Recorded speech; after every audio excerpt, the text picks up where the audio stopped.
Hey guys, welcome back to some more AFK Arena. Today we're over on the free-to-play account. We're going to make some progression on here. Hopefully try to catch up to Javid. First of all, I want to give a big shout out to the Hippo Shack. We started this a while ago when we did a live stream on a brand new account. We have 70 of 70 players active on here, which is crazy, guys. Every single guild member in this guild is active. So again, wanted to give a big shout out. Javid is killing it, guys. He is already into chapter 32, almost halfway through 32. I have been super slacking on the progression in here. So we're going to do some summons. We're going to go ahead, pop up some chests. We're going to gain some levels. Then I want to push progression as much as we can. We've been doing all the events in here. We've been building out the heroes. We have Ions almost completely garrisoned at this point. So let's go ahead. We'll hop into our bag. We have a couple summons here. And I'm thinking with these, we're going to go with, I was thinking Lightbearer for Morrow, but ultimately I'm going to go with some of the Graveborn heroes, which there's a copy of Thorin, second copy of Shamira, another one of Grez, very nice. The rest of these, we are going to go Lightbearer, looking to get Morrow, which there's a copy of Gwen. A lot of these heroes are starting to get ascended at this point, which is awesome to see. I did speed it up a little bit, so double copies of Peggy right there. Then we do have 12 Elite Hero Stones. Boom. Go ahead and pop those. There's a copy of Walker. So he is unlocked for the Lightbearers. Let's see who we got.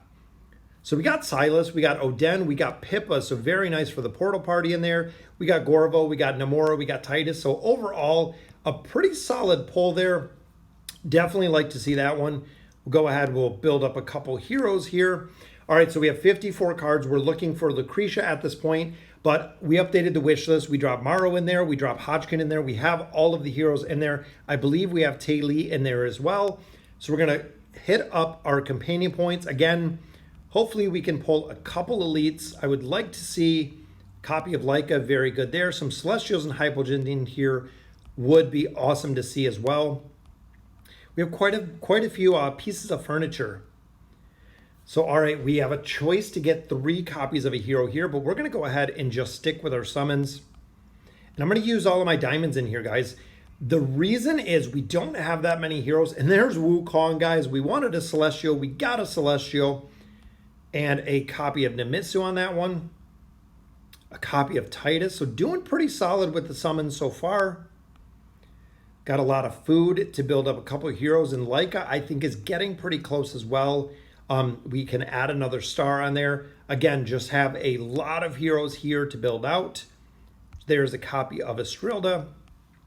Like I was saying, though, with the heroes, I don't have that many ascended heroes, so I really want to build up a couple more so we can continue to make progression within the towers themselves before we get into spending all of our diamonds. There we go. All right, so we're back. So like I was saying with the diamonds, there's a copy of Thorin. There is the copy of Morrow, guys. That is what we wanted. Get a couple rewards out of there. I got to make some progression to catch up to Javid. He is just killing me on this count. Another copy of Grez right there. That might be enough to get him to Ascended. Copy of Rain as well. Another hero you definitely want to build. The sooner the better with them. And I'm thinking a little bit more food. So we will be able to progress up quite a few of these heroes. Again, I haven't done summons on here in quite a bit. There is another copy of Tassie. I think she is pretty close to Ascended. Another copy of Walker. So double copies of Walker in there. And we have one more summon. There we go, guys. Another copy of Tassie. Very nice. So we got 2 cards on the table. We'll go ahead. We'll do 1 Lightbearer. Still looking for Morrow. We got Ullard on that one. 1 Graveborn, which is a copy of Torn, so not much help there. We do have Graveborn Scrolls here. Another copy of Grez. He's a hero I definitely want to build out as soon as possible. Another copy there of Desira. So I think we're going to have enough to build out Grez pretty well. We just needed food to get him built. So 1 more summon here, just some rare stones right there. All right, guys, 5 pulls for Lucretia. Hopefully 1 or 2 copies. 1 right off the bat. Very nice, guys. I'm trying to get her up to Mythic, utilizing all of these Stargazer cards we've been getting out of the Voyage of Wonders. So we only got 1 copy of her at this point. But that's okay, because we still do have a couple pulls in the Oak Inn. We got our hero list pretty set. We want to build Grez up, want to build Lucretia up. Kren we definitely want to build. Oden as well. We could actually swap out, I was thinking maybe Damon, but you know what? I'm going to swap out Leica right now, just because she already has 2 pieces of furniture. And I'm going to put in Albedo. We're going to garrison Albedo, so we'll have her back to use. And I also do have Arthur in here. So we have 8 cards already sitting on the table. So we're going to complete out some of these heroes. Again, I haven't really pushed much progression on here. So there is a second piece there when it comes to Scrag. Invade team with Kren looking pretty good right now. Piece for Lucretia. And remember, guys, you cannot pull the duplicates anymore. That was kind of the change that Lilith did a little bit ago. So there's a copy for Iran. So not pulling the duplicate furniture. You just have to be conscious of what you have sitting in the bags versus maxing them out, which I'm not sure if Scrag is actually maxed out, because that was just another piece we pulled for Scrag. Nope, not even maxed out. He's only got 4 pieces. All right, so we're still good. Couple more summons here. Got another piece for Scrag. He is on fire today, guys. And our final pull, another piece for Kren. Definitely one that I have never seen maxed out, guys. So Kren is a hero that we don't have maxed out. I'm going to save these cards right now. I want to go through and see just exactly who we can build and who we can max out within here to continue to make our progression. So go ahead, we'll equip everything here, which gave us a couple more pieces there. We have 10 cards on the table, so we're definitely going to use those to max out a few heroes here, or at least build out a few heroes so we can continue our progression. We'll recycle all of these, giving us, I think, like 2 more pulls. And again, a couple more cards there. We're going to have to see exactly who we can build out of all of these heroes to really make some solid progression. Here we got the Elder Tree built up a little bit. We got union bonuses going on with our traveling trio. Permanently activated, so I think that is all of them in here. All right, so I'm going to go ahead and we're going to build out a couple heroes, and then we'll get ready for the progression. All right, so we built out a few heroes. The Oak Inn, we're actually going to go with Ainz. I engraved him up quite a bit. So I'm going to go ahead and burn a ton of cards here, guys. He is going to be our main carry pretty much through everything, just like he's been on multiple other accounts. So we're going to build him up. We're going to see exactly how well he can do with his furniture. Well, we know how well he can do, that it's completely broken, and we did do the engraving as well. I'm going to save probably some of the furniture for Albedo, so when we actually get to get Albedo, to pick up Albedo there, so we can continue to build them out completely. He already has the +30 signature item, so the 9 of 9 furniture will be nice. And then giving that engraving bonus on there on top of everything else he has is just going to be icing on the cake for him, guys. So let's go ahead. We'll equip up. I think he needs 1 more, which would be perfect, because that still leaves us 2 cards left, which we'll be able to utilize to get that 3 of 9 for Albedo when we pick up Albedo. So we can pick up those, but that does take him to a 9 of 9, guys, which is kind of crazy. But like I said, he is going to be the primary carry here. We got him to that +30 engraving. It just need another piece of his dimensional. And then we also do have Arthur built out to a +30 signature item. Albedo will have to do the same. We just need some amplifying emblems. So let's go ahead, guys. They are all ready. We also built out Kren. I did a +30 signature item on him. I want to see him built. We need 1 more copy, and he will be up to Ascended as well. So let's go ahead and we'll get into the campaign. So here we're looking at starting the climb. We're going to go with the Ainz Arthur combination. This combination, guys, is just absolutely broken. I did go ahead and do the engraving on Ainz. He is really the big priority, either engraving Ainz first or engraving Lucretia first. A lot of players at that point went Alna, but ultimately with the patch that came out today, I would probably go with Raku. Raku just absolutely destroys it. They made his engraving, made him even stronger to go ahead and make more progression in there. It's kind of crazy with how strong they really made him. So at this point, guys, we're just going to go through stages here, hopefully make some progression and try to catch Javid. He is just killing it on the free-to-play aspect. We have not pushed through this account in a significant amount of time. But again, with the Hippo Shack, guys, all active. We have 70 of 70 active players, which is kind of crazy. Not sure if we're going to run this account in the Abyssal Expedition, but it might not be a bad idea. I'm going to have to talk to them and see exactly what we're thinking, if we're going to go ahead and run the Abyssal Expedition and see from there exactly what it looks like. So this one we did have to swap Eins to the bottom. And again, with the level deficiencies that we have here, it's relatively easy to get through here. I think with time, I will definitely be able to catch up. A couple of the accounts, we've actually hit the max resonating crystal level. So I'm actually leveling up faster or leveling up to the cap before we need new heroes. We have a lot of heroes right now on this account that are at Mythic Plus. Just need a couple more copies and we'll be able to get them all the way up to Ascended to be complete. And even looking here, guys, this is just honestly the power of Eins. Eins' Rowan combination still works surprisingly well because it allows him to ult faster, especially with the energy that he gains from powering up himself.